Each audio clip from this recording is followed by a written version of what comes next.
I had come to the end of the road, really, to a really dark place where I thought that there was going to be no return.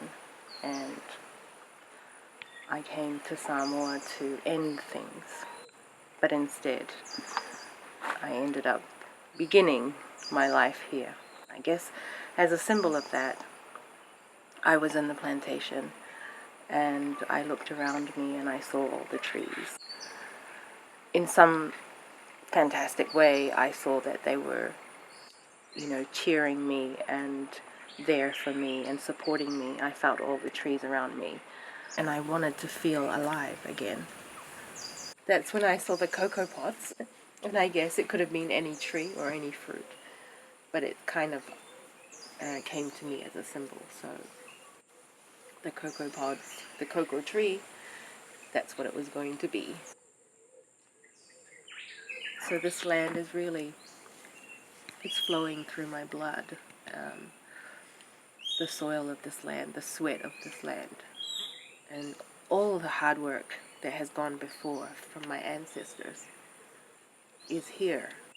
And I guess I wanted to make something of that, and that's how I found cocoa. I began a love affair with the cocoa beans and the cocoa trees. And I really found it to be something that I could really pour my soul and my pain to it. It's been difficult, I won't say it was easy.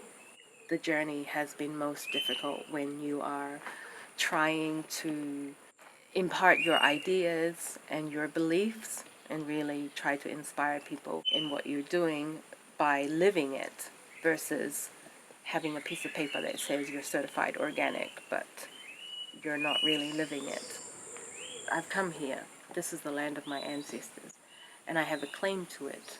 I belong here. I think slowly after 5 to 6 years, people have started to accept me and they start to know me again, that I am of this land, because I've proven to them I can grow things and I can take care of myself. And the only way for people to know, your customers, your people that come to visit you, tourists or whoever, to really know and believe in what you're doing and buy into what you're doing is by living the life with you.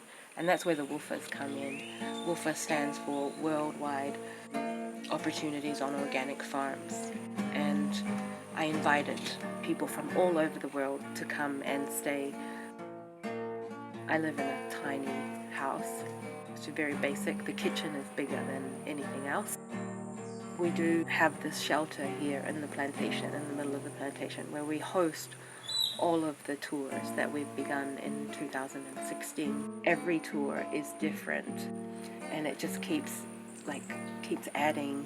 We keep adding to it, and it just becomes so much more of a journey itself for people who are here, who are attending the tour, and also for the helpers. Planet Conscious is about us imparting what we have as a gift to other people and sharing that knowledge and sharing your inspiration and your ideas with people.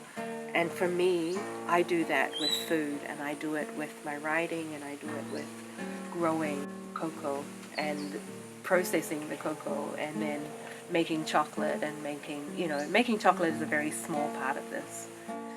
This is an adventure, part of me finding myself, finding my purpose, and how I can inspire other people to find theirs. It's by coming back to basic life here in the island and simplicity, and to give and to love others through what you're doing.